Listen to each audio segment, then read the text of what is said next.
I'm back. So, Big 12 recap. Texas beat West Virginia. Did not see that coming. Wilger did get hurt, but still, they won. I don't like the hood. Anyways, so, gonna start off with that game because it's right on top. This is, ESPN telling me. Right on top. So, Texas beat West Virginia on the road. Very hard to win at West Virginia. Oh my gosh, Ellinger.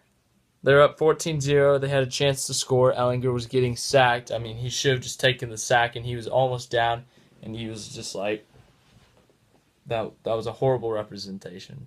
Okay, I'm sorry. Anyways, he just kind of lobbed it up, trying to throw it away, and he threw it right to the defender who ran it back for a touchdown.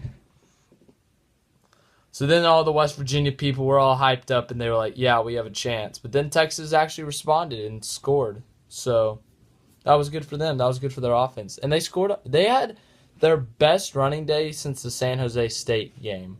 They had 233 rushing yards. Daniel Young, 12 carries for 85 yards. Ellinger, 9 rushes for 68 yards. And Porter, 7 rushes for 53 yards. 3 of their guys had over 7 yards a carry, or averaging. So that was pretty good for Texas, obviously.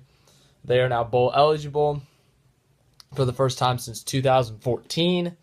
Big for their first year under Tom Herman. So, yeah. Texas Tech, you disappoint me. I picked you. Come on. TCU had a bunch of injuries. I picked you to win, and you got blown out at home. It's not looking good for Cliff Kingsbury. TCU started back up in a lot of things, and their quarterback, their running back, their kicker, linebacker. I mean, honestly, there was probably a long list for that. I mean, I mentioned it in my preview video if you want to go back and watch that, but come on, Tech. If they play like this against Texas, Kingsbury's out. They don't make a bowl, Kingsbury's out.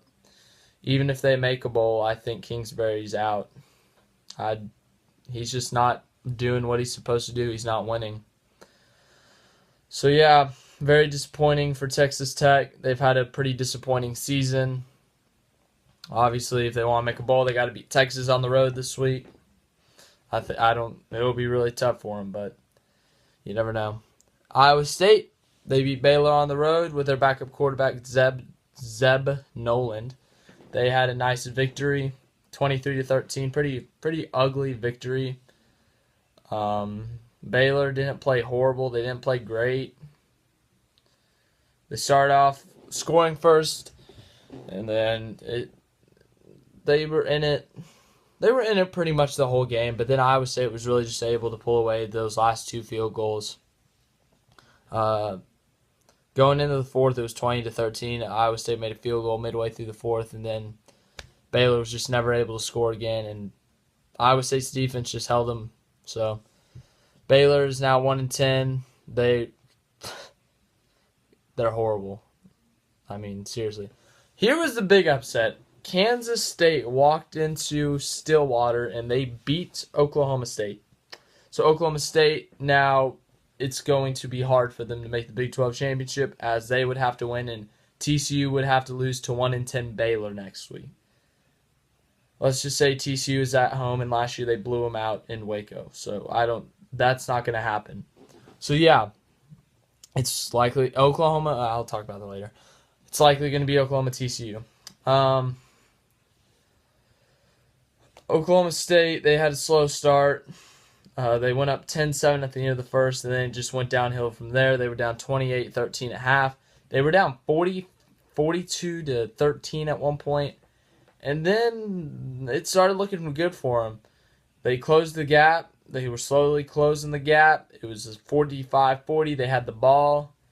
And Rudolph just threw that last possession, I was able to watch it. Rudolph threw horrible passes.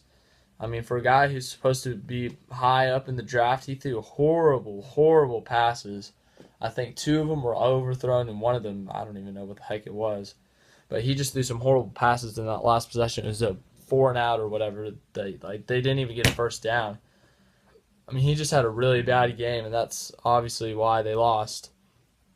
So Kansas State, with that upset win, is now bowl eligible. So, yeah. Oklahoma, Baker Mayfield, man, making me so proud doing all these gestures. If you did not see, he did some rude stuff. Kansas, regular Kansas, not Kansas State. Before the game, they denied to shake his hand during the coin toss, and he was like, "Oh, okay, let's go. My name's Baker. Let's go." He's the next Johnny Manziel. I mean, just the things he does. I mean, he's a great player, honestly, but he's got to cut out the stupid stuff of him, like looking over to the bench and like cursing him out and doing stuff. He's just doing stupid stuff. He cannot do that.